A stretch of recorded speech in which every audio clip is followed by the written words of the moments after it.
Students, आज हम discuss करेंगे नॉमेनक्लेचर ऑफ अल्काइंस। अल्काइंस क्या होते हैं कि ये अनसैचुरेटेड हाइड्रोकार्बन हैं जिनमें कार्बन कार्बन ट्रिपल बॉन्ड होता है, और इसके हम नॉमेनक्लेचर की बात करेंगे अभी। इसमें सबसे जो सिंपलेस्ट एग्जांपल है वो इथाइन की है, ETHYNE। मैं यहाँ लिख लूंगा ETHYNE, इथाइन। ठीक है, ये सिंपलेस्ट जो सबसे सिंपलेस्ट एग्जांपल है इसकी वो इथाइन है। और नॉमेनक्लेचर यानी systematic process of naming the compound, ठीक है, इसको हम नॉमेनक्लेचर कहते हैं। ठीक है, और यहाँ पे हम जो नेमिंग की बात करेंगे वो IUPAC नेम की बात करेंगे, IUPAC। IUPAC रूल्स के तहत जो IUPAC की तरफ से जो international union of pure and applied chemistry की तरफ से जो रिकमेंडेड नेम्स हैं उनकी हम यहाँ पे बात करेंगे। और यहाँ पे हम बिल्कुल उसी तरह से लिखेंगे जैसे हमने अल्केन और अल्कीन में नॉमेनक्लेचर देखा था, नेमिंग की थी। नंबर 1 रूल वही उसी तरह से है कि उसमें हम देखते हैं कि select the longest continuous carbon chain. ठीक है, लॉन्गेस्ट कंटिन्यूअस कार्बन चेन। मगर यहाँ पे जो हम कंटिन्यूअस कार्बन चेन जो यहाँ पे देखेंगे उसमें कार्बन कार्बन ट्रिपल बॉन्ड का होना जरूरी है। Select the longest continuous carbon chain. ठीक है, यहाँ पे मैं लिखूंगा कंटिन्यूअस कार्बन चेन जिसमें क्या हो जी, जिसमें कार्बन कार्बन ट्रिपल बॉन्ड मौजूद हो। उसके बाद हम इसी चीज को हम सामने रखते हुए हम यहाँ पे नंबरिंग कर लेते हैं। यहाँ पे हम नेमिंग कर लेते हैं, सॉरी। यहाँ पे मैं लिख लेता हूँ एक एग्जांपल के तौर पे, यहाँ पे लिख लूंगा CH3 CH3 CH2 और उसके बाद कार्बन और फिर यहाँ पे ट्रिपल बॉन्ड CH। तो हम जो longest continuous carbon chain select करेंगे उसमें ट्रिपल बॉन्ड का होना जरूरी है, तो ट्रिपल बॉन्ड तो इसमें मौजूद है। ठीक है, और नंबरिंग हम कहाँ से स्टार्ट करेंगे कि जहाँ से ट्रिपल बॉन्ड को मिनिमम जो है वो नंबर मिले। तो यहाँ से नंबर मिनिमम नंबर मिल रहा है कम से कम, यानी 1, फिर 2, 3, 4। तो हम इसको नाम किस तरह से देंगे, चूंकि जो पेरेंट कार्बन चेन है वो कितने कार्बन पर मुश्तमिल है, वो 4 कार्बन पर मुश्तमिल है। तो हम लिखेंगे ब्यूटाइन, YNE हम यहाँ पे लिख लेंगे। ठीक है, हम यहाँ पे क्या लिख लेंगे, YNE, और position of the triple bond mention करेंगे हम, यानी 1 ब्यूटाइन। क्या लिखेंगे हम, 1 ब्यूटाइन। ठीक है, 1 ब्यूटाइन हम यहाँ पे लिख लेते हैं। इसी तरह से हम कुछ और एग्जांपल भी यहाँ पे देख लेंगे कि हम किस तरह से अल्काइंस की नेमिंग करते हैं। यहाँ पे हम लिख लेते हैं CH3 CH CH3 CH2 CH2 C triple bond CH। तो अब हम longest continuous carbon chain select करेंगे और डबल बॉन्ड को हम जो है कुछ हम देखेंगे कि डबल बॉन्ड को जो है वो मिनिमम नंबर असाइन हो। ठीक है, तो यहाँ से नंबर 1 है, 2, 3, 4, 5, 6। उसके बाद हम सब्स्टिट्यूएंट आइडेंटिफाई करेंगे रूल के तहत। तो सब्स्टिट्यूएंट हमारे पास मिथाइल जो है ये एक सब्स्टिट्यूएंट आ रहा है जो कि पोजीशन 5 पे है। तो नेमिंग में भी हम इसको सबसे पहले मेंशन करेंगे कि 5 मिथाइल। ठीक है, और उसके बाद हम position of the triple bond को मेंशन करेंगे कि 5 मिथाइल 1, और पेरेंट कार्बन चेन 6 कार्बन पर, पेरेंट कार्बन चेन जो है वो 6 कार्बन पर मुश्तमिल है। तो हम यहाँ लिख लेंगे हेक्साइन, हेक्सा कहते हैं 6 को। तो चूंकि ट्रिपल बॉन्ड है इसमें एटलीस्ट 1 ट्रिपल बॉन्ड है, तो हम यहाँ पे लिख लेंगे हेक्साइन। ठीक हो गया। तो इस तरह से हमने IUPAC रूल्स को फॉलो करते हुए इसकी नेमिंग कर दी। इसी तरह हम कुछ मजीद यहाँ पे एग्जांपल लेंगे कि अगर ट्रिपल बॉन्ड एक से ज्यादा जगह पे आ जाए, यानी कार्बन कार्बन ट्रिपल बॉन्ड एक ये आ गया। इसी तरह C यहाँ पे मैं इसको ज़रा इस तरह से भी लिख सकता हूँ कि कार्बन जो है वो मैक्सिमम 4 बॉन्ड बना सकता है। तो 4 बॉन्ड इस तरह से बना रहा है।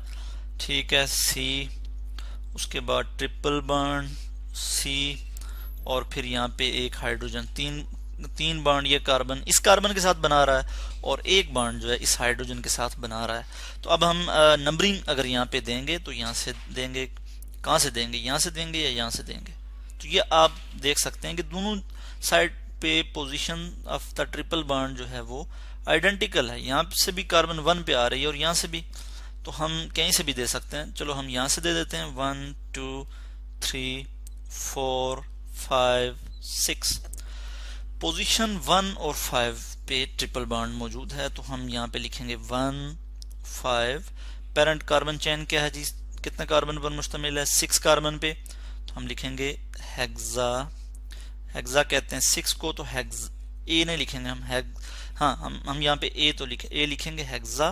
क्योंकि 2 ट्रिपल बॉन्ड हैं तो हम लिखेंगे डाई, डाई YNE, ठीक है, हेक्साडाइन, 1 5 हेक्साडाइन, ठीक है। तो इस तरह से हमने इसकी नेमिंग कर दी। इसके अलावा हम देखते हैं कि अगर डबल बॉन्ड और ट्रिपल बॉन्ड जो है वो यहाँ पे आ जाते हैं, अगर वो डबल और ट्रिपल बॉन्ड आइडेंटिकल पोजीशन पे आ जाते हैं, तो हम किस तरह से नेमिंग करेंगे, CH C, और इसी तरह से CH CH double bond CH2, और यहाँ पे हम एक सब्स्टिट्यूएंट लगा लेते हैं CH3। तो अब हम नंबरिंग में अगर हम देखें तो इधर से भी पोजीशन 1 पे ट्रिपल बॉन्ड मौजूद है, और यहाँ से भी पोजीशन 1 पे ट्रिपल बॉन्ड मौजूद है, सॉरी डबल बॉन्ड मौजूद है। तो अब हम इसमें जो नंबरिंग करेंगे, नंबरिंग में हम प्रेफर किस चीज को करेंगे कि हम डबल बॉन्ड को यहाँ पे प्रेफर करेंगे, ठीक है। तो ऐसी सिचुएशन जिसमें डबल बॉन्ड और ट्रिपल बॉन्ड जो है वो आइडेंटिकल पोजीशन पे आ जाएं, तो हम डबल बॉन्ड को प्रेफर करते हैं नंबरिंग देते हुए। जब हम longest continuous carbon chain select करेंगे तो यहाँ से नंबरिंग करेंगे 1 2 3 4 5। तो पोजीशन जो 1 है यहाँ पे, इस पे डबल बॉन्ड है, पोजीशन 4 पे यहाँ पे जो है वो ट्रिपल बॉन्ड है। मगर हमने चूंकि सब्स्टिट्यूएंट को भी आइडेंटिफाई करना है, सो हमने सब्स्टिट्यूएंट को आइडेंटिफाई किया है कि पोजीशन 3 पे सब्स्टिट्यूएंट क्या है जी, मिथाइल है। तो हम यहाँ पे लिख लेंगे 3 मिथाइल, METHYL, 3 मिथाइल। और अब हम उसके बाद क्या करेंगे कि पोजीशन ऑफ डबल बॉन्ड को मेंशन करेंगे, 1 पेंटेन, PENTEN, पेंटेन। और फिर यहाँ पे position of the triple bond को मेंशन करेंगे कि 4 YNE। अब हमने position of the triple bond को भी मेंशन कर दिया है, और जो पेरेंट चेन है उसमें हमने ये लिख लिया कि पेंटेन, ठीक है। पेरेंट चेन के तौर पे हमने पेंटेन लिखा, और फिर 4 YNE यहाँ पे ट्रिपल बॉन्ड की पोजीशन को भी यहाँ पे मेंशन किया। तो इस तरह से हम नेमिंग में प्रेफरेंस देते हैं डबल बॉन्ड को, अगर डबल और ट्रिपल बॉन्ड दोनों आइडेंटिकल पोजीशन पे आ जाएं। इसी तरह हम एक और एग्जांपल दे देते हैं यहाँ पे, और इस एग्जांपल में हम यहाँ पे स्टडी करते हैं कि किस तरह से हम नेमिंग देते हैं। C triple bond CH, sorry इसको मैं ज़रा बेहतर करके लिख लूँ, CH CH double bond CH और फिर CH3।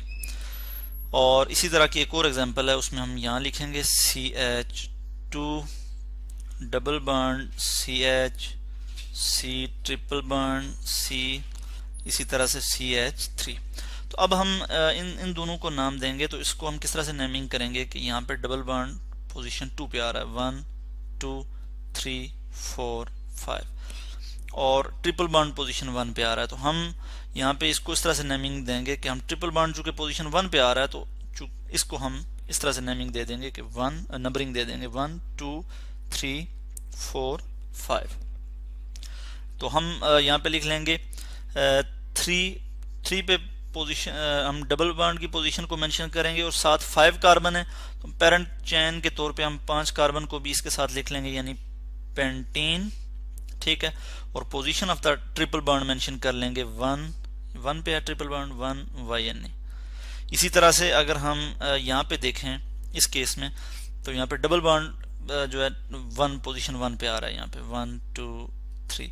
यहाँ से अगर हम देखें 3 और उसके बाद 4 और 5। और इसी तरह अगर हम इधर से देखते हैं, यहाँ से 1 2 पे ट्रिपल बॉन्ड आ रहा है, तो हम डबल बॉन्ड को यहाँ पे प्रेफर करके इस तरह से नंबरिंग देंगे कि 1 2 3 4 5, ठीक है। अब हम क्या करेंगे, position of the triple bond को मेंशन कर लेंगे 3। हम यहाँ पे यहाँ पे लिख लेंगे, पहले हम लिखेंगे डबल बॉन्ड की पोजीशन, यानी 1 पेंटीन, सॉरी ई नहीं लिखेंगे हम यहाँ पे, 1 पेंटीन और 3YNE, चूंकि पोजीशन 3 पे जो है ट्रिपल बॉन्ड मौजूद है, तो हम इसको इस तरह से लिख लेंगे कि 3YNE। तो इसको हम इस तरह से नेमिंग देते हैं कि अगर ट्रिपल बॉन्ड जो है वो और डबल बॉन्ड दोनों इकट्ठे हों, मगर उनमें से जो ट्रिपल बॉन्ड है अगर वो नियरर हो या पोजीशन 1 पे हो, इस तरफ हो, तो उसको पहले आता हो तो हम उसको नंबरिंग में प्रेफरेंस देंगे। और इसी तरह यहाँ पे डबल बॉन्ड इधर आ रहा है, कार्बन पोजीशन 1 इस तरफ आ रहा है, नजदीक आ रहा है, तो हम इसको प्रेफरेंस देते हैं नंबरिंग में, ठीक है। अदरवाइज अगर ट्रिपल बॉन्ड और डबल बॉन्ड दोनों जो है वो आइडेंटिकल पोजीशन पे आ रहे हैं तो हम डबल बॉन्ड को प्रेफरेंस देते हैं। तो इस तरह से आज हमने स्टडी किया नोमेनक्लेचर ऑफ अल्काइंस।